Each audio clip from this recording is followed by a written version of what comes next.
Voilà, voilà, voilà et voilà.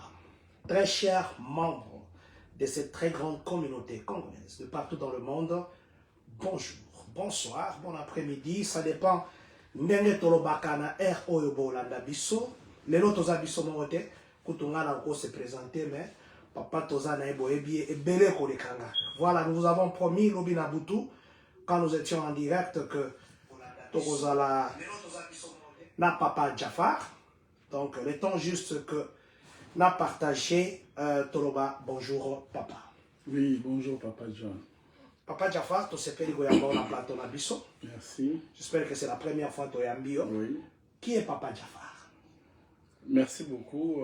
En tout cas, brièvement, on va expliquer pour la bateau Bazolanda. Je pense que déjà, rien que Kombo Kaka, tout déjà s'est retrouvé. Papa Jafar Aza Moto Oyo, donc responsable de la cybercafé Jafar, Oyo est fondé depuis l'année 2000.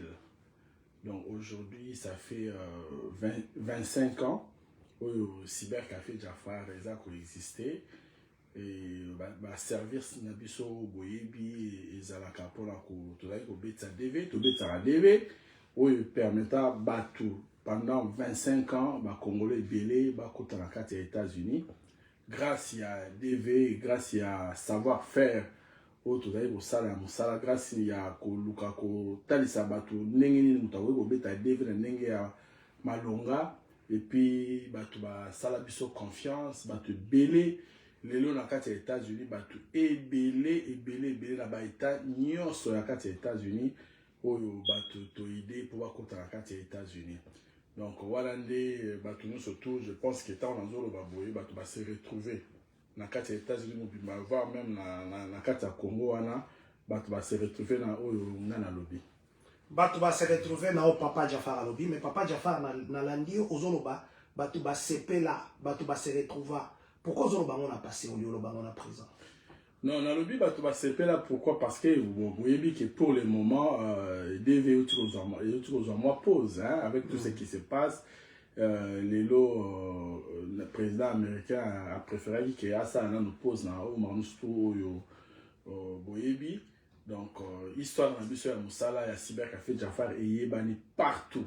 Donc, on a bien expliqué, on a expliqué comment ça a mis le belé. Donc, bah CP là, mais juste là, que dans la minute où on a un moment où il devait, ils ont sans ignorer que non, bah suspendre en haut, bah ça les mois pause, hein, pour ne pas dire que non, bah 4 ans définitivement. Donc voilà la situation ils ont pour le moment en haut. Cybercafé Jafar et Boti Banebele. Cybercafé Jafar, Toyoka dit qu'ils appellent à Brazzaville, c'est ça? Oui. Que bato mususu babandaki kosala la combo à Cyber Jafar mais alaki yangote et puis tomoni papa Jafar basali ba publicité Cyber Jafar ezaka ka moko tout ça. Pour le moment ezaka Cyber Jafar te et comme na makambo ebele ba obalanda quel boule neti biso to ebi que et comme na makambo mususu. Bon, ce qu'il faut savoir, moi monsieur Jafar, je suis un entrepreneur et ezaka na zalaka na cyberté na zalaka na ba restaurant. Tout dans un restaurant où il y a fast food où tu commis BFC. À part ça, tout ça sous na menuiserie en aluminium, tu fabriques des portes en alu, des fenêtres, donc immeuble tout le monde a beau. Ceux qui ont besoin de ça, il a porte et fenêtres en alu, voire même des meubles de cuisine, tout ce qu'on peut faire en aluminium, si bisson a Jafar alu tout ça là. Donc au monde là non. Et tout ça, la cyberté, restaurant Ezali, et menuiserie en aluminium Ezali, et puis Makamusu Soupe Ezali. Makamusu Soupe Ezali, mais les autres, on va Makambo Mususu. En dehors, il y a Oyo Eza déjà. Je vais demander à ceux qui nous suivent de partager ces directs. Ozali déjà belé Mamoni Tokomo Kita. On va parler des choses très sérieuses. C'est vrai qu'il y a beaucoup de gens qui se posent des questions sur Papa Jafar. Vous connaissez de nom, Boyo Kaka peut-être dans Musika. Aujourd'hui, c'est une occasion pour que beaucoup qu'on pose la question Bozala Nango parce que bateau belé, en fait, belé, bakota les États-Unis, Nanzela, il y a Kosali Sae. Et même moi aussi, il y avait des documents où on a Kozwate. et ça, Papa Jafar, qui nous avait aidés, parce qu'ils avaient un document Moussoussou. C'est vrai qu'on a joué la Divine. C'est quelle année encore? En 2000, c'était en 2011 quand j'avais reçu, parce que bon, nous on est venus en 2013. Okay. Oui, il y a 2011, parce que j'avais des documents à qui est l'autre côté, même comment classer les dossiers. Papa Jafar Moutoua Sali Sarabiso, et c'était vraiment quelque chose. Papa Jafar, les lots sont dans le lobby, Papa Jafar, au Sali Sabato, combien pour ma côté États-Unis? Bazar à peu près là, combien? En tout cas, pour nous, ce nombre de moins difficile, mais Batou Bazar est belé. Imaginez-vous depuis l'année 2000, pour la Bani Moussa, je l'ai dit, ça fait 25 ans aujourd'hui. Alors, Batou Bakoti est belé Makasi. Na bina ba etanyo surtout aux États-Unis, Batou ou Bakoti na nzela ya cybercafé Jafar Bazali. Omoni lelo nazalaka fier. Comme on a même ata Batou bazo kota na nzela ba cyber mususu nazalaka fier. Pourquoi? Parce que naza mutu oyo na pesi makambo ya DV lumière, c'est-à-dire en fait na 8 ans ya ko expliquer ya ko pesa Batou makanisi wana ke note nzela ezali ya kokota na États-Unis ya DV, puis na lobela yango na ba télévision na saela yango ba campagne kaka po bato ba découvrir. Et après ngai omoni ba cyber mususu pe ba fungola ba par-ci par-là, et nous surtout wana ezaka na kati ya œuvre wana ya ko aider ba congolais pour na ko participer massivement na nzela ya DV. Kala ta on a bandaki mamba DV bato mingi bazalo ndimate ke note mamba visa États-Unis ya lokuta bozo kosa bato mais comme Bissot Solo, on a continué de travailler sur ça. Et puis, Bazaï Koya, Malembe, Bazaï gagné, Bazaï jusqu'à ce que Nazari Souko Sala fort ma cassité pour la colober la Mamba Devi. Parce que déjà, Babilembo Salaki. Et Bazaï découvrir, il y a un moment où comment ceux qui ont commis la période à DV, tout le monde a sensibilisé pour la roya kobeta DV. Au moins, même dans la cyber, la personne va plein à craquer. Pour la nini, tozali ko sala mambo ya prise en charge, moto soki to betelio ko sala ba moite prise en charge d'abord batu boyebi ndenge nini na yaka na batu ti awa na zue na Congo kuna batu bazala ba moite na futeli ba billet na ye na bango to installer bango ba bandi musala et puis nga na zongi. Donc vraiment eza musala o to sali yango vraiment pour aider les Congolais. Les lois yango bomoni na États-Unis ba Congolais ba komi ebelé grâce à DV Loterie, grâce à contribution na biso oyo to apportaki na ko faire connaître les kambo oyo ya DV pour mingi ba yeba rangote. Kala DV zalaka de bouche à l'oreille. Ba mususu bazonga même pas ko kabola information. Mais na ne wana tango DV e ko kota na internet, nga na zaki na cybercafé na non. Ça, c'est une occasion où on a panza idée pour les Congolais avoir accès nango. À l'époque, au monde internet, c'est un peu moins difficile, tout ça dans l'année 2000, mais comme biso to na cyber na moment wana, en tout cas, to banayi ko panza sangwana, bato ba komé ko ya malembe et les lots sont au tali de 2000 à 2026 les lots.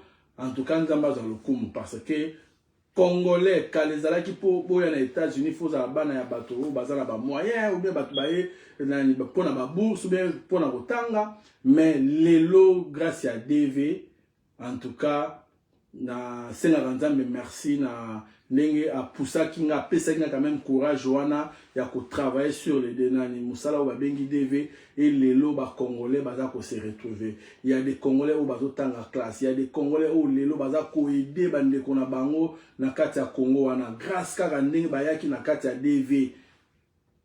Tala lelo boyo zomona ba mouvement o ya kobenga bato na kati ya États-Unis bato bazana mikanda te mais ba o bayaka na DV lelo je pense bazo regretter bazala ko sepela parce que bazala mikanda DV avantage na ngo ezali tango ye okomi awa ozu mukanda na omba na et c'est pour cela na s'impliquer ki na mpona monaki que c'était du sérieux. Parce que ngai ba o eza mambo ezaka mwa mobulu sérieux te na nga osala ngote. Mais le fait que ezalaki mambo sérieux yango wana na s'impliquer ki nango jusqu'aujourd'hui. Donc eza mosala o na sali ti lelo na continuer osala ngo jusqu'à ce que l'on ait ba tu kota pose wana. En tout cas nazala satisfait na mosala o na sali. Je pense que témoignage na biso témoignage na nga bato surtout ba yebi koto wana to tsa penza sérieux moni na makambo DV ba pratique mosusu ezaka wana ya babilo mosusu bato basalaka biso tosala yango te te osalelanga couplage osalelanga mariage ya boye biango bien cyber café Jafar tosala yango te tolingaka motu soki abeti DV na ye moko eki aganye topesa ye chance na ye akende ye moko po azwa visa na ye oyebi babiloko okende moto abeti DV aganye ntango alingi okende otieli ye moto na kati mingi bapimelaka bango ba visa c'est parce que bato baloba yango te ngai na yambaka bato ebele oyo okende era batielaki ye moto moko na kati akomi kuna bapimeli ye visa baroya epai na biso mais toasuna eloko akosala te ozomona yango moni biso tokonsera bato kaka so moto obeti DV oganye yo moko sala makambo na yo moko po ozala na 100% na yo ya chance ya kozwa visa na yo. Je pense que bato mingi base retrouva na vérité na biso na koyebisa bato oyo esengeli po na DV. Voilà place oyo kombo na biso cyber café Jafar ekenda po na sérieux na koyeba kosala musala. Voilà, pour le sérieux, papa étant, oui, c'est vrai, Eza Papa Jafar, lui-même en chair et en os. Bato Baïbara Papa Jafar, Cyber Café Jafar et Tambola est belé. Et puis, je ne veux pas ici le flatter. Je le dis ici que Erlan Azwa Divilo Tringana Mwasinanga, il y avait des papiers, on ne savait même pas où avoir ça. Comment même classer les dossiers, on ne savait pas. C'est Papa Jafar qui nous a aidé d'ailleurs à avoir d'autres documents très rapidement, très rapidement. Et merci pour ça, Papa Jafar. Merci. Et à l'époque, c'est lui-même qui nous aidait. On a évité après peut-être comment Ribuzi, on s'occupait. Non, les lobos, le bureau est vraiment bien structuré. Je ne travaille pas seul. Dans une équipe, je travaille en Nabango pour relancer les dossiers, les documents, surtout. Et jusqu'à ce que Moto a aucun de ko sala ba examen médicaux na e après a aucun ambassade nous surtout en tout cas les a coordonnés dans le bureau et puis je suis là je chapeaute toujours travailler sur chaque dossier et quand il y a un problème on essaye de trouver des solutions pour un dossier à Moto na Moto. Quand il y a un problème, vous essayez de trouver la solution pour Moto. Papa Guy qui l'envoie du pasteur, merci beaucoup. Je viens de lire votre message, que Dieu vous bénisse, Papa Guy qui l'envoie du mon pasteur. Papa Jafar, je crois que toi aussi, ça dossier à la diviloterie, pour toi qui est dans mon sous-sous. Batu bayaka awa ezana batu basala ka ba erreur rebelle. O banagi koya na batu bandakala.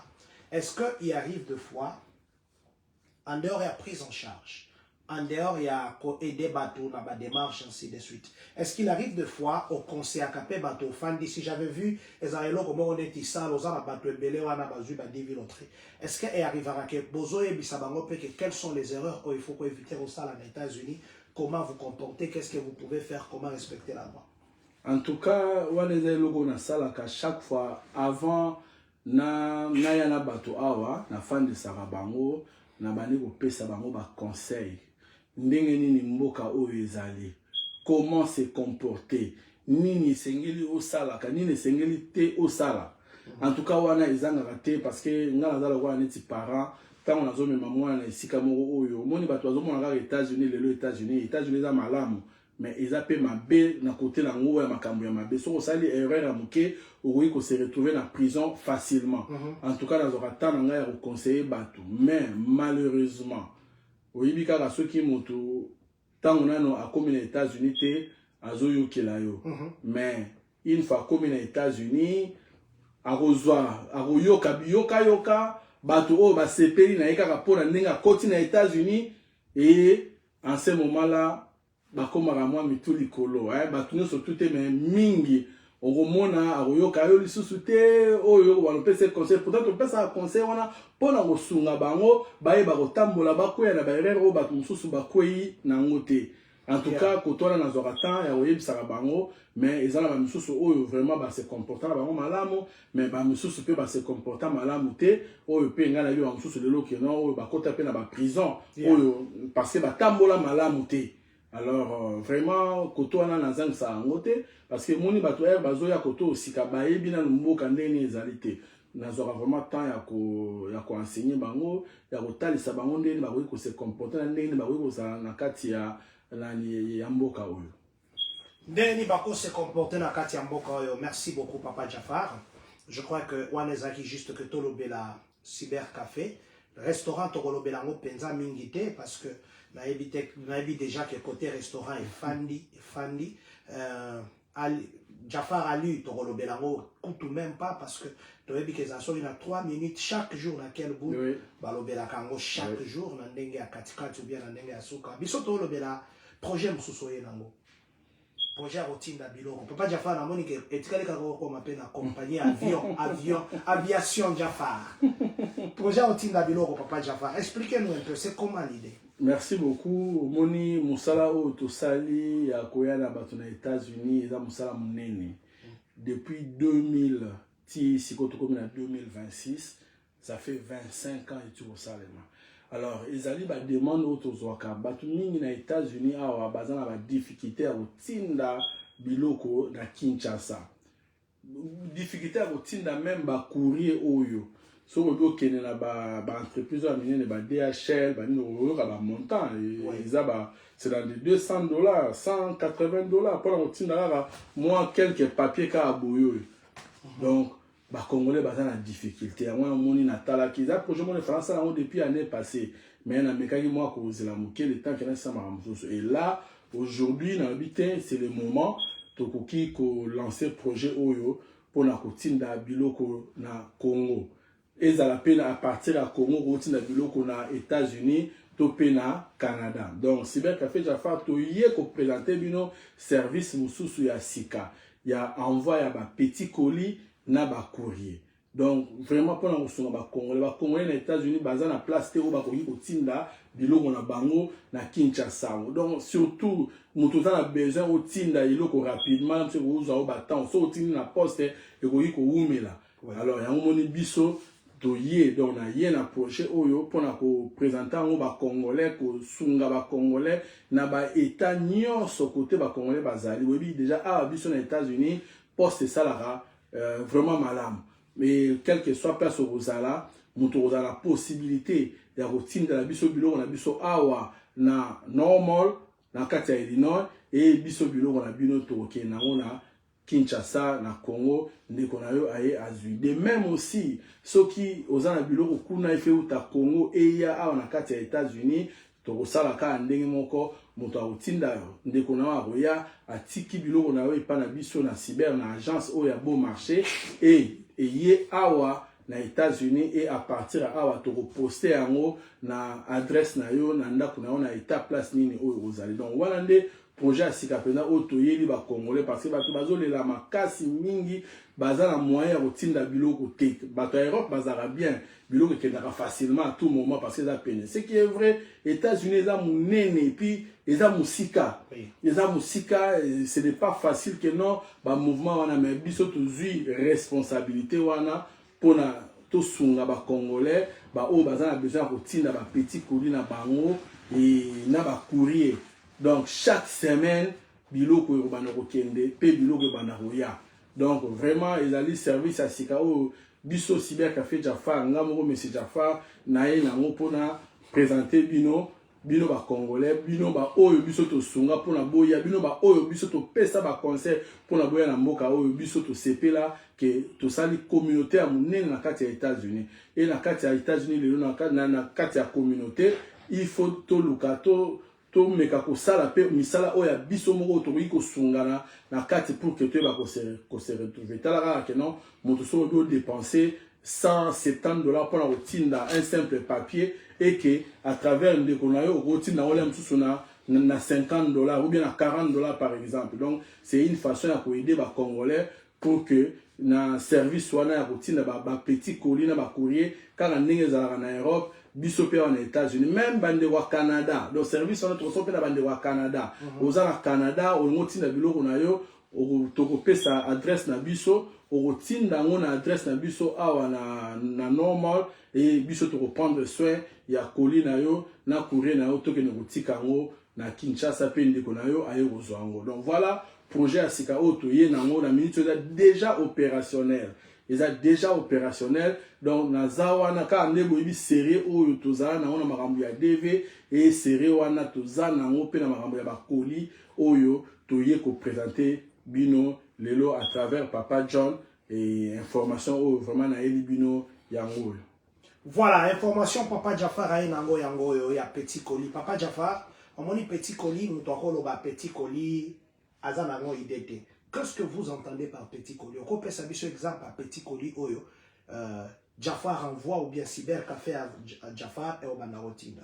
Bon, quand je parle de petit colis, bon, ils allaient colis où ils y a avion, ils ont un bateau.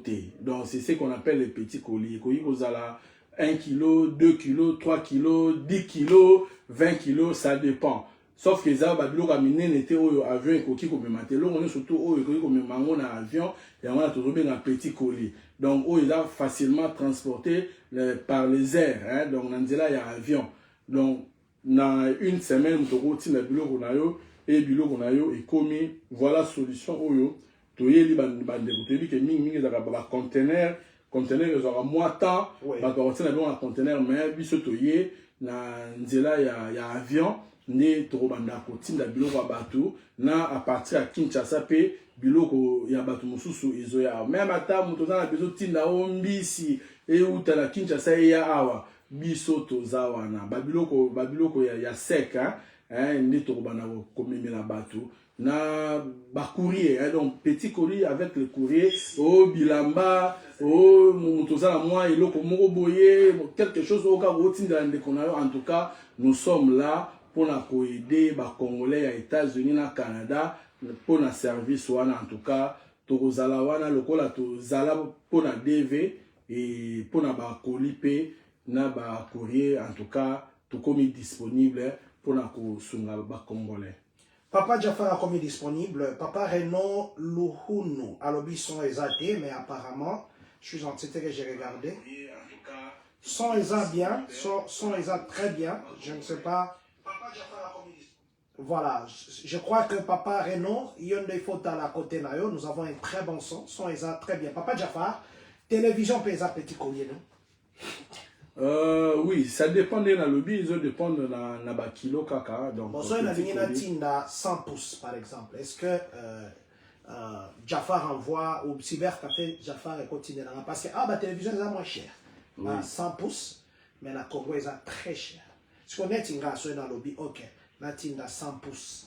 Papa Jafar, combien? Bon, malheureusement, pour la télévision, il y a miné ou bien difficultés pour la sécurité dans mon avion. La compagnie mingi avion comme ma télévision a miné l'été parce que pour la bukana ou bien nini. Alors wana na mikolegoya to kota la nini ya ko sala avec ba service ya ba conteneur parce que moni ba télévision ils ont un risque mingi ya bukana et c'est na ba misala mususu il faut na kota na ba caisse ni surtout wana. Et c'est là où il peut avoir moins complications. Mais au moins, bah, colis allant de 1 kg à 20 kg. En tout cas, wana toromima. Wana sur les colis moko. Mais sur les autres colis belé, voire même plus toromima sans problème. Donc, États-Unis, Kinshasa, Kinshasa, États-Unis, c'est ça? Oui, oui, États-Unis, Kinshasa, Kinshasa, États-Unis. Voire même peu à Brazzaville. Ok. Bah, Congolais peut à Brazzaville, en tout cas. Quand on a payé, tozali na epso que tozala na cyber na autour le bas na cyber na Brazzaville. Donc même ata ba congolais à Brazza, bango pe ba bénéficier na service wana biloko na bino eroya et comme na Kinshasa et ken na Brazzaville. De même aussi à partir de Brazzaville botini na eroya na Kinshasa to tindi na États-Unis pe na Canada. Est-ce que bonza na grille tarifaire OK mutalobi? Non, j'ai besoin d'un diplôme d'État rapidement et au Congo et à Batindelanga. J'ai besoin d'un immigration et à mingi basenga un moko ba acte de naissance physique boy. Et puis na ebi bato belé bazala na difficulté au tinda ba pièce mituka ya mike. Est-ce que ils ont la grille tarifaire moko oyo au en public comme ça bato ba ou bien ça soit ba bengi numéro to afficher likolo kuna ndebo pesi bango prix. Oui, je pense que les amala mingi ceux qui bengi biso na ba numéro na biso neto ko expliquer bino ndenge nini ba prix ezali par rapport ya ba biloko na par rapport ya ba biloko neti pe ba téléphone au monde ba ndeko mingi ba na ba téléphone au monde ba téléphone il faut beaucoup plus sécurisé que ba colis mususu. Donc, ceux qui ont besoin de téléphone, vous avez appelé sur la routine de l'ango, tout comme aussi les laptop. Donc, nous surtout on a tous les numéros na biso, numéro ya Congo ezali, na numéro PO ya États-Unis ezali. En tout cas, tu peux savoir ba détails wana nyonso parce que au moni en matière ba colis biloko eza ya modèle ebelé. Ko italien ngo eza difficile. On attend mutu abengi biso biloko oya ngingo otila to yebisa eloko tel moya otinde ezate parce que au moni ndenge biloko ekenda raison ba biloko mususu esengeli te que non il faut kenda na avion. Alors, tu vas conseiller par rapport à Koli na yo azanango pe to yebisa biloko nini wa ko tina na o ya ko tinda te. Donc pour la tarif monika o ezali na ni ba image et puis tout ça prochainement to ko étaler ou ni to ko sala mais sinon bo bengi biso na ba numéro na biso en tout cas to pesa information nyonso tout na motu nyonso tout par rapport à bakoli au boza na besoin nango ya routine. Nazo rappeler ba numéro parce que to komi yango likolo ba otala na titre te na rappeler yango lisusu. Mais pourquoi est-ce qu'on diminue lisusu? Na mona ils déjà plus de 20 quelques en ligne bon diminuer bon partager et c'est une très bonne nouvelle, c'est un besoin pour tout le monde. Je sais que je reçois beaucoup d'appels ba to ba olinga routine da biloko ba document école, ba document immigration ba boy vous n'avez pas quelqu'un osa peut-être na elamba moko ya mariage ya boy faut ba memelo na Congo et ya awa vous n'avez pas quelqu'un mais maintenant on a Jafar Cybercafé Jafar Oyo chaque semaine c'est ça non? Et vous avez chaque semaine biloko ba noke de peso ya chaque semaine biloko ekei chaque semaine donc so otindi oyebi que semaine déjà Oyo ndeko na oyo à Congo bien ndeko na oyo à États-Unis à biloko. Donc c'est une très bonne chose. C'est vrai que Tozaï na DHL par exemple les âges soutien balongoli yango batie na Chicago et c'est trop cher. Sauf que FedEx ou bien UPS oroki makutu orokokata au foot en mais ça c'est une très bonne occasion de soutenir cette affaire ici. Et puis numéro à Congo, bobengi na WhatsApp pour ceux qui sont en dehors des États-Unis et plutôt du Congo ou bien bobengi yango na normal soli bozala Congo et ça plus 243 898 539 264. On va répéter. Plus 243 898 539 264. Et à aux États-Unis, ceux qui bossent aux États-Unis, c'est boché plus 1. Mais ceux qui bossent aux États-Unis, boché plus 1. Boché Mbalamoko 309 622 19 21. 309 622 19 21. Je crois qu'il y a quelqu'un qui a posé Naza Nabakoli et Belé. Yves Junior, c'est un frère que je connais. Alors bien Naza Nabakoli et Belé. Ce qu'on papa tout ça Naza Nabakoli et Belé au salaneni Cybercafé Jafar. Et aux alanamutu kamorone timutu ka Amazon ya poste robanoke de kozora bakoli wana ou bien il faut batuba salaneni. Et vous aux États-Unis, mutu soit tinda bakoli à une adresse na biso et parce que mon États-Unis a mon état ils belé en tout cas vous allez impossible na niveau la biso to que le bakoli yangwana to repé sa adresse na biso oyo batu bakoki ko tinda la biso biloko awa na adresse na biso une fois biloko e komi awa to koti na contact na yo et puis total neni ya kwa cheminer biloko na yo na Congo. De même aussi, ceux qui biloko na yo et outi na Congo et ye awe komi to bengio après to sali process à routine de la yo ango na poste sans que yo se déplacer sans que bisoto se déplacer. Donc lelo ba service ezali to a besoin de se déplacer te. Donc relais aux à la poste ezali pour na awa to tinde lo biloko na wa na États-Unis. De même aussi yo tant on est na biloko na Congo tindeli biso on a adresse na biso oya awa na États-Unis na normal awa na Illinois après biso to yango donc na une semaine biloko na yo et comme na Congo donc et vous allez compliquer et vous allez compliquer ça c'est une très très bonne chose c'est les que tu as na UPS Cybercafé Jafar donc Cybercafé Jafar UPS Cybercafé Jafar DHL et ça exemple na zo pesa pona lo ki sake ba service yango bango ba salaka et ça même service que bazo sala papa Jafar dernièrement na bandota la vidéo moko mutu moko aye na ordinateur laptop après ça ki mutu amemela yango mais na kati kuna atie ba biloko oyo ezaka ba poudre ya pembe wana. Alors comment vous faites pour s'assurer que bato bakoki ko abuser na binoté? Ah oui, merci beaucoup. La question mon ya malamu et au moins na musala surtout il faut que moyen de sécurité zala donc to rotia ba scanner oyo e ko bana ozala pour na ko détecter ba colis à mutu na moto et puis ceux qui mutu asala ki ba biloko moko ya mabe oyo atisali biloko na biso to ko détecter na ba scanner to za nango et puis to ko report ye na la police par rapport à la situation en ndengwana. Donc en tout cas, tout le monde contrôler, vérifier biloko surtout oyo mutu atindi puis mutu aroti na biloko ya kokanga mayere ya photo fungola moto eba eloko nini oyo toza komema eloko nini oyo toza kotinda pour que biso pe toza la safe na mutu pe wa totina biloko na ye pe azala pe na ni safe.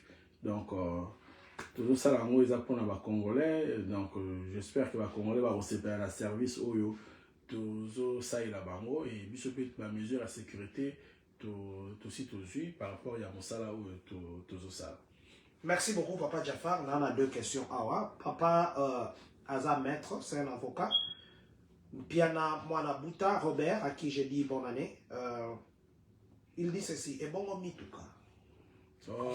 Oui, pour le moment, tous en nous na lobby ba petit colis na ba Corée et tout total na mi colis koya, tout ko sala ba service à ba conteneur et mais pour le moment tous en nous na ba petit colis na ba Corée. Papa Titi Badibanga, je crois, Azapé na cyber café na mon na bandal. Papa Titi, je vous salue. Naïbi Oza Awa aux États-Unis. Je sais que au Tinda pe Babiloko et aux a besoin Batouba qui est na Biloko. Azot on a 23 kilos combien? Oui, Abenga Bisso la numéro. Et comme ça, tu repères ça détail nyonso. Parce que au moni kotinda Babiloko ils a plusieurs manières à otinda Biloko. Tu reçois la paix remise dans moto azotinda ya mois et belé. Donc normalement par kilo ils a $25 et tant moto bana otinda à partir à 3 kilos tout ça li remise hein. Donc par rapport à yango ceux qui sont la valise ou bien par rapport à la valise tu vois qu'est-ce qu'il faut faire pour yango. Maman Delphine Jamano, maman pasteur, on vous salue depuis Minnesota, aux Olanda Bisso. Azotuna soki au m'appelle à Minnesota. Je crois qu'il y a un petit retard à comprendre n'engue ou expliquer qui était. Sauf peut-être qu'au bandela pour la bateau ba continue retard. Donc service au ya continue ba petit colis na ba courrier et ça pour la congolais nyonso na partout dans la carte des États-Unis. Bon ibi qui a aux États-Unis service à poste et ça là. Vous avez besoin courrier na yo bien colis na yo et qui na Congo tinde la biso on a poste. Place nous surtout zali na adresse na biso to repesa. Adresse na repesa bino adresse na biso to za na normal ah to za na 14-13 na Komango na Normal Street. Et donc papa John a repesa bino adresse à Komango comme ça. À partir il y a adresse na biso okoki kotinde la biso biloko. En tout cas so kotinde la biso biloko et komi biso to kozwa biloko na yo et to bandi ko achemina ngo na Congo. Partout bozali la possibilité boyebi awa poste ça correctement même na Canada. États-Unis, Canada, ils ont un mboka moko bazana système moko ya mamba poste. Donc botinda la biso biloko wana na adresse na biso et biso à partir à awa to memi yango na Congo. Wana ndeza pena moyen moko facile o ya ko aider bino pona ba biloko na bino et longwa awa na kati ya États-Unis et kene na Congo. De même aussi et uta na Congo et ya awa na kati ya États-Unis to pe na Canada. Voilà, nazo comme adresse botala na commentaire. Merci beaucoup maman. On a mis adresse pour envoyer vos colis. Bon, on a la commentaire. C'est là que vous pouvez envoyer les colis. Papa Jafar, oebi que mutusoki atindi biloko na ye azalaka exigeant. Bavion et kenaka chaque fois. Garantie ni yozo pesa na ba client na yo que biloko uko respecter délai. Et puis première fois ils attendent déjà. Déjà semaine prochaine on ndenge tozo kota biloko déjà fait kende. La minute déjà bateau baza informé baza ko s'apprêter ba kotika ba biloko na bango et likambo garantie ezaka sérieux au tout na musala au tout tapé la musala ngo ya DV et toza conscient que non ba tout mazo pesa biloko na bango awa pour que place à tini biloko wana ekoma et pour na ba délai ko banoza la respecter mais tu vas ça seuil moko boye à moi mikolo plus au il y a une semaine tu vas ça 10 jours donc et comme dans 5 jours, dans 6 jours, voire même ceux qui sont dans un moment, ils ont un lobby, donc Malamo et Koto, dans 2-3 jours, on a Kinshasa et Komi. Donc, Koto, on a vraiment un problème. Et garantir que nous sommes là pour travailler et pour rendre un service. Le roi peut te rendre qui va service dans la misala où il y a DV et dans la misala où il y a fret tu es quand même te rendre service on a malam na Congolais parce que il y a un besoin, le besoin est réel. Congolais mingi baza na bilo comme moyen routine dans na Kinshasa ou na Congo exact. Alors nous sommes là, tu es par rapport à besoin wana, tu es qu'on se présenter pour que to sunga bino na ba besoin na pe to sala ngo malamu kala ne to mesana ko tsa séré na musala na biso o ya DV. Et pour la maman Bakolia, il y a des Congolais qui ont pu servir quand voilà, Bande Kobazo Landabiso, je sais que vous nous suivez de partout, vous nous suivez en Europe, vous nous suivez au Congo, vous nous suivez à Kananga, partout. J'étais même étonné, il y a le jour de match. Donc, vous nous suivez même à Beni. Internet, oui. Que Dieu vous bénisse, merci beaucoup. Donc, vous n'avez plus de questions à vous poser. Papa Jafar, il y a une idée qui me vient aussi. So il a un bon. Na chango na kati enveloppe pour éviter peut-être que na futa ba frère mususu. Na koti na pembo parce que na yebi que na tindi na pesi mutu na maboko. En tout cas, quand on parle de petits colis et courrier, ils ont un bon côté. OK. Ils ont un bon côté, bon ils ont un mususu moni, bon côté na bon ils ont et oui bimboka pour faire déplacer mbongo ezala makambo ebele et là ce sont des conditions totales on a mikoleroya comment c'est toi pe kosunga pe bato soki alinga tina mbongo et wana osenga kaka ke non biso kuna na Congo soki mbongo ezali ba pesi en tout cas tozoluka ba solution na ba problème au ba congolais bazana ngo awa na kati ya États-Unis et je pense que vous allez parmi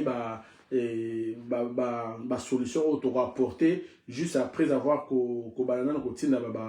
colis petit colis na ba courrier je pense que tout na sur le Cambois il y a mituka donc eza pour na ba conteneur pour zolango solution et puis na makambo il y a ba mbongo ndengo lobi wana eza ba biloko déjà autozo préparer tout ce lobi là qui a déjà. Mais au moins, on ne sait pas parler de ça dans les médias. Là, vous avez raison. Alors, mais au moins, nous allons trouver des solutions pour ça. Voilà. Bonne année à vous, Papa Christian N. Mbanzoulou. Papa Christian, bonne année à vous. Papa Jafar, on ne va pas vous prendre beaucoup de temps. Merci d'ailleurs, Nandengo Yambibiso, Natongo Alelo. Je sais que vous êtes trop occupés. Na Congo, Koutou. C'est difficile que vous accordez temps et belé boye. Alors nous sommes heureux de vous avoir dans la communauté Nabiso et surtout bienvenue. Merci. Et bon séjour et pas Nabiso Awa. Alors je voudrais que vous puissiez lancer un message. Nabandeko Oyo peut-être Bananda qui biso na Sima ou Bakoti na Sima. Nabandeko Bazana Canada, Baoba na Europe, Baoba Bazana Awa na États-Unis, Naba Oyo Bazana Congo par rapport à projet Asika et ce qui que na Congo physique place bako bando kende otika bakoli c'est vrai que awa totiki adresse physique ya Congo bozala wapi donc si vous pouvez et puis ceux qui collent à mutueye par exemple na Congo bon banda robenga mutwana na téléphone ou bien comment ça va se procéder donc ce qu'on peut ça modalité d'envoi au PC déjà il faut bâtir dans la poste et awa mais modalité de retrait.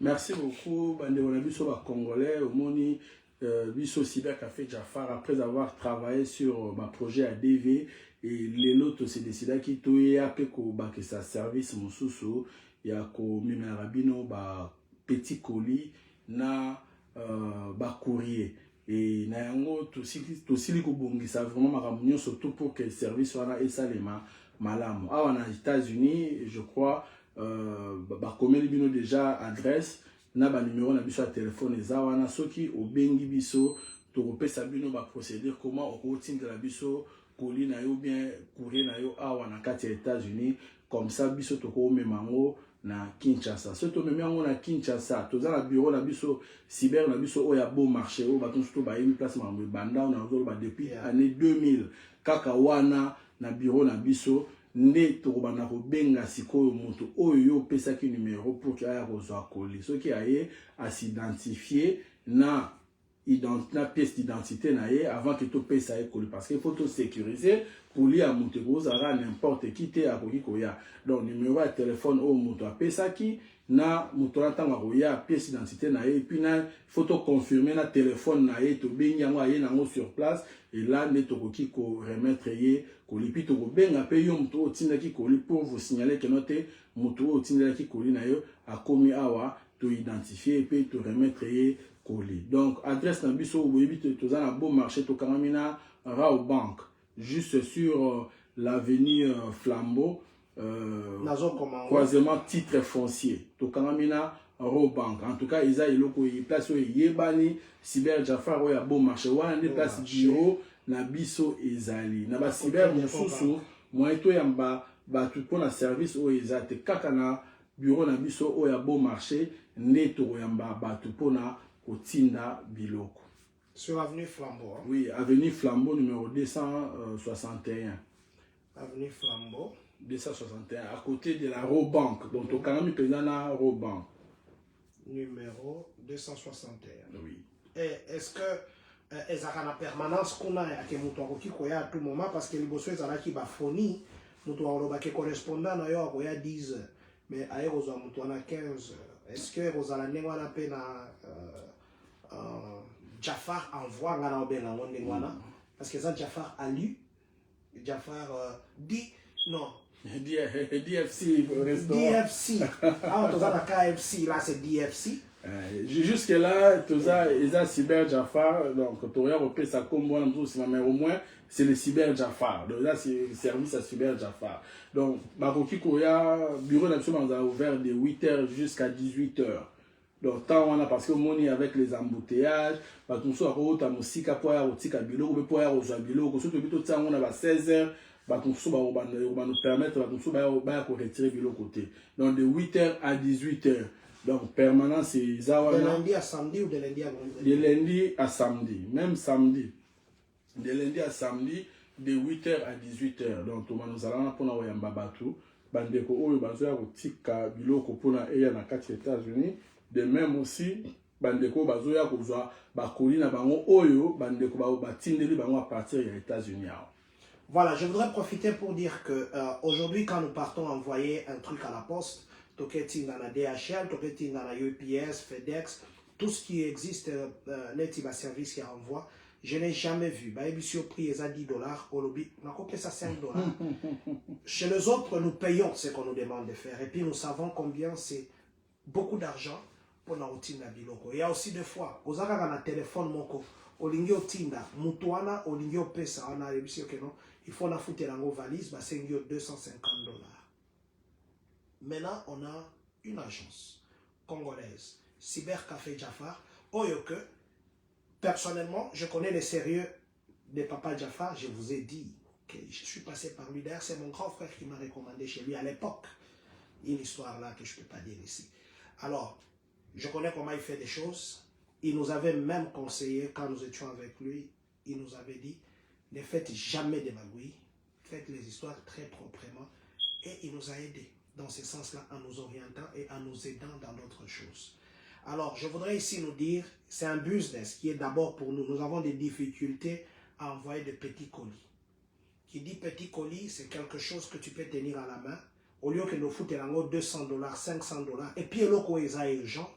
Aux ana bilamba il faut au Congo, aux ana biloko il faut au Congo, aux ana biloko awa il faut au team de la moto. Ils ont des conteneurs, ils ont avions.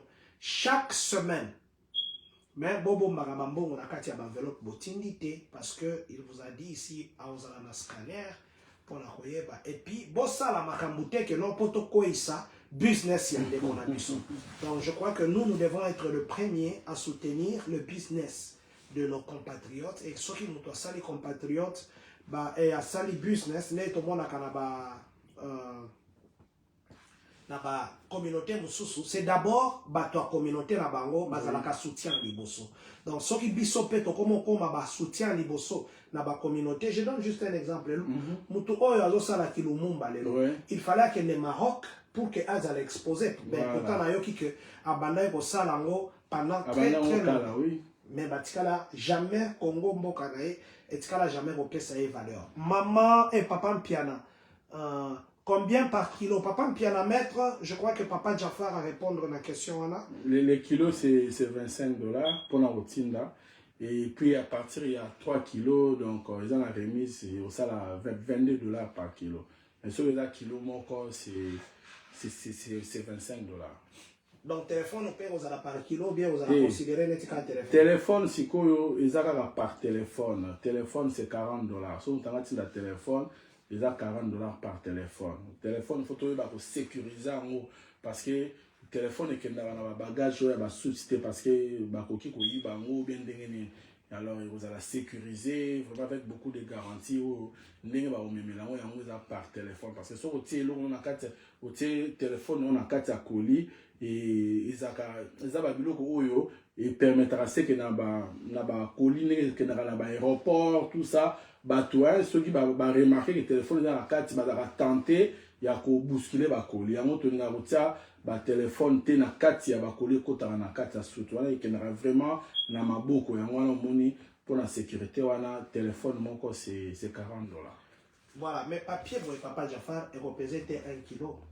Si on va papier net mutazaka na acte de naissance. Bon, d'abord il faut y ba document et tozo même ba document parce que il y a des documents où il y a valeur parce que na limite que mutazo ba n'importe quel papier pour tinda et pour non, mais c'est que la vie représente $1 et 1 kilo ce qu'on a parce que papier mon connaît diplôme est rosala ba milligramme c'est quoi beaucoup ça la monde ba document et a catégorie mususu hein mon mata so okina ba DHL na ba UPS au moins le papier hein au moins le papier moko donc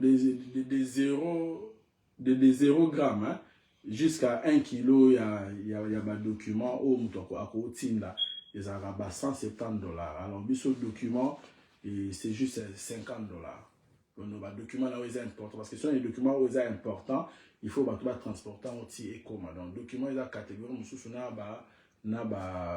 kilo donc document c'est $50 pour nango même à taille sali 1 kilo à taille sali na C à 1 kilo c'est le même prix. Voilà, maman Animeta je vous dis bonjour. Maman Animeta c'est une de maman Oyaza Bassage na biso en communauté à l'obi $40 pour le téléphone les belé. Mais il faut y aller n'importe quel téléphone, hein, téléphone, toujours par rapport à ma téléphone à valeur. Au téléphone, mon téléphone na Congo. Valeur, puis photo sécuriser le vrai problème c'est de sécuriser babiloko oyo moto azotinda. Akolo bakenote ils mais ce que ça téléphone na ibungi o ga no téléphone na ngaki $1000. Alors il faut que les $1000 yeba ndenge ko tinda ngo ils ont payé assurance ils ont la sécuriser vraiment makasimi. Ils ont la sécuriser mettre un piano à Manabuta il a dit ceci une très bonne initiative félicitations Kouloutou. Merci beaucoup. Yeah, voilà donc c'est papa Jafar Cybercafé Jafar Ali Jafar DFC, c'est ça, oui, voilà, KFC, DFC, yeah. Papa Jafar, aujourd'hui chez nous, avec un très bon projet. Moi, je vous demande, parce que vous savez aussi, quand vous envoyez, en cas de perte, ce qui est l'autre bungi. Oui, tu retiens ma police par rapport à Moussalango.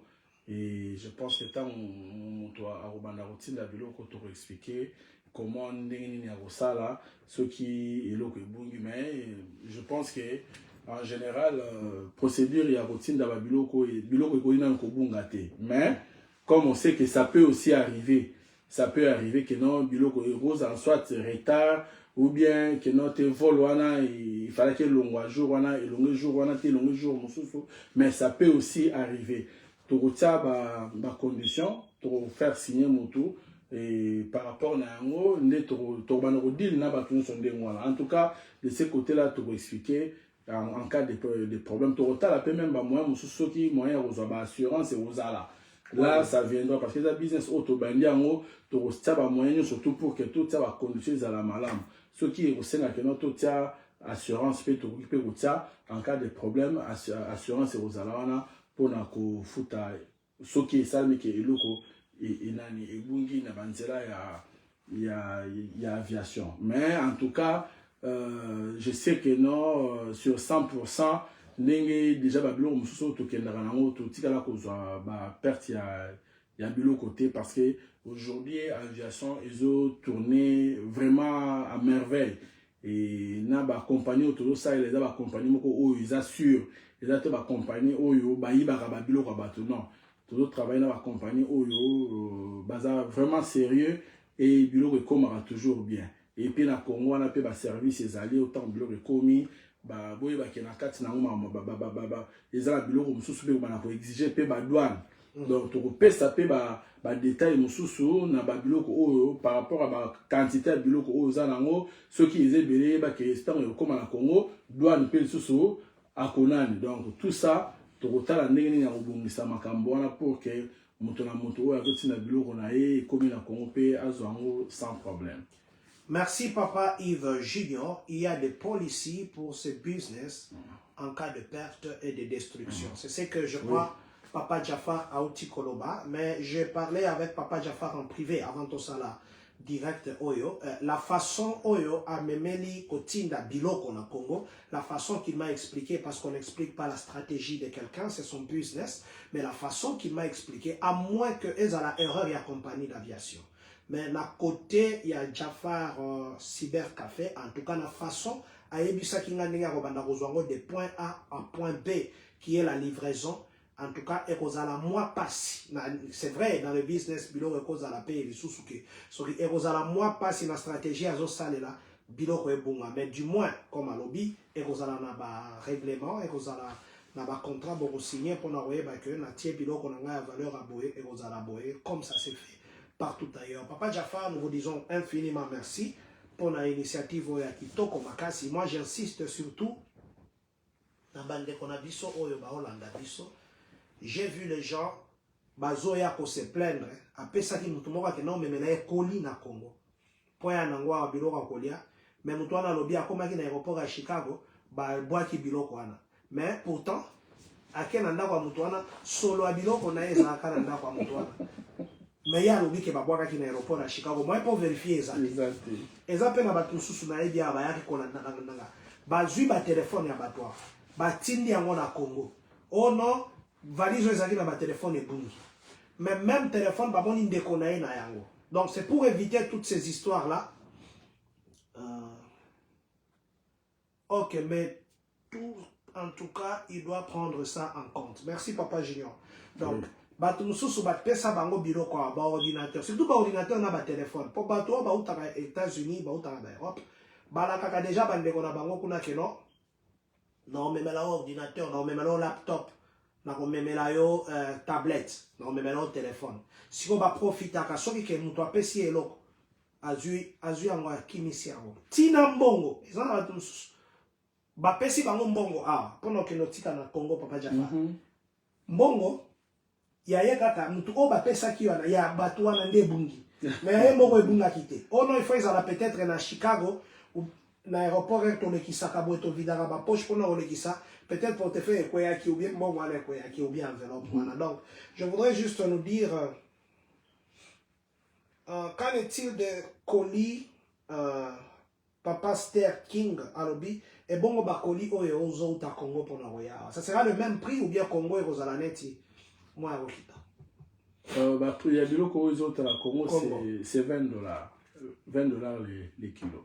Donc, ils ont moins qui par rapport à Oya.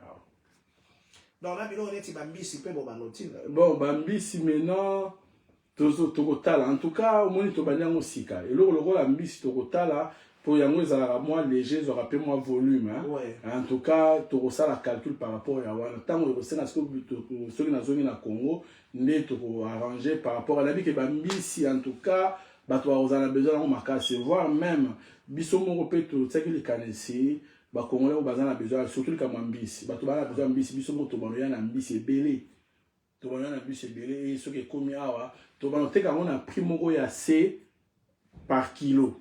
OK.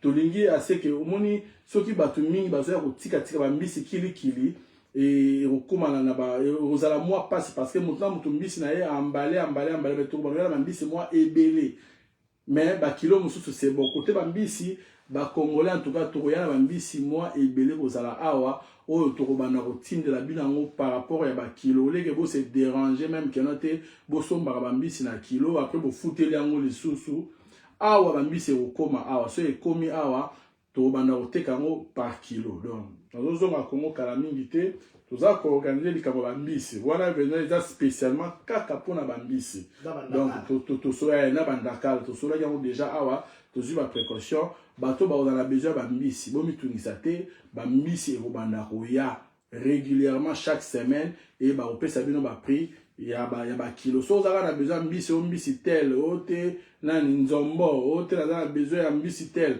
o bien dakala o pesi ba ouais o na numéro na yo bengi biso na numéro na biso ba pesi au prix et en tout cas vous avez prix moko ya c'est juste pour permettre biso biloko ba kilo e utara na Congo e faciliter tango e nani toyaka na au moins na ba biloko parce que awa biloko ba uta mingi awa ezokende na Congo mais so à partir ya Congo tango biloko ezoya oleke ba kilo e ya pamba nde likanisa ke note mingi ba noya nde ba mbisi oto ba noya nango pour permettre pe bato awa etanyo surtout kozala so kozala besoin mbisi obengi to tindeli mbisi epa na yo en tout cas côté wana mbisi to kosunga nango penza bato na Congo wana tozana ba réseau ya ba mbisi eza vraiment ebele awa mbisi soki komi to bana kotinda na bino et puis soki pe mutu pa alingi tinda pona e to kopekisa te mais to kopesa ba condition na ndenge ni kozala po moni mbisi ezalaka pepele mais ko zo moi place ebele ozo mona donc c'est par rapport na yango to lobi ke note to kopesa ba condition mutu na tinda a rotinda na ye mais au moins biso mbisi kozala penza en permanence awa na Illinois awa mbisi kozala ebele donc toko permettre à ce que mon surtout dans a besoin mbisi awa azorango awa facilement pe na prix assez na ba prix à ba store tende na ba store ba bateka ba izara moins cher lokole ba de uta na fraîchement na Congo na ba koli na biso o tozoya na en tout cas to kotia mbisi na prix moko ya assez pour permettre ba Congolais awa tant dans a besoin mbisi ayeba ke na niveau na biso a aux mbisi sans problème.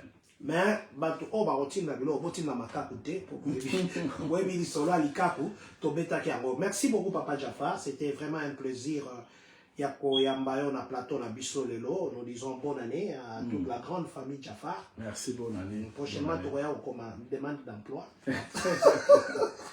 Jafar business, tu auras comme demande d'emploi. Merci Papa Jafar. S'il y a quelque chose au Bossani ou bien au Lingaï Koloba, regardez la caméra. Moi je vais me déplacer, je serai derrière, comme ça c'est vous qui clôturez. En tout cas, liboso na sepeli Papa John moni, Papa John azamuto oyo ngai na sunga na makambo ya DV tango azalaki koya awa na États-Unis. Mais lelo pour moi c'est un plaisir que yé muto azo partager quand même ma kanisi o tozala ngo pona ko sunga ba Congolais. Tout ça la makambo ya DV pe to salaka lelo toye kokota na makambo ya fret ya biloko na États-Unis, ba Congolais mingi bazana ba difficulté à rotina biloko na Congo. Et nous sommes là toye pa na bino pour que to présenter bino un service de qualité, un bon travail au ndenge to mesana ko sala na DV, sérieux na biso to tsa et on pe toye na ngo na ba service awa ya ba petit colis na ba courrier.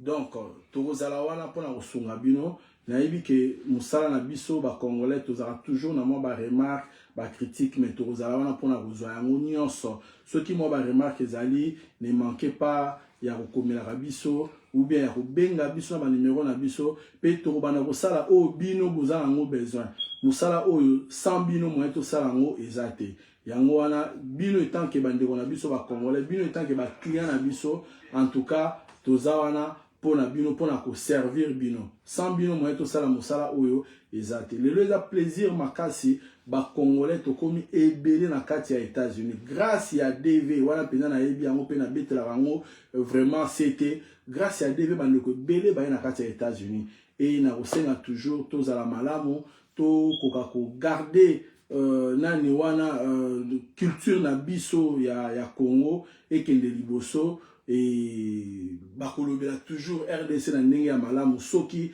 tozotambola pe malamu. Donc nous sommes là mosala oyo tobandi yango po to servir bino et chaque fois ndenge na lobby soki ekozala na ba critique ou bien ba demande mosusu bokozala nango, n'hésitez pas bobenga biso et tokozala wana pona ko servir bino na makambo o etali nani fret ou bien envoi ya ba petit colis na ba courrier. Donc adresse na biso na Bon Marché toza wana cybercafé Jafar to Karamina Bank na Congo ba benga biso na plus 243 089 85 39 264 plus 243 089 85 39 264. Appel aux États-Unis, tous un numéro na biso ou Papa John a ici, ils allient plus 1 309 622 19 21.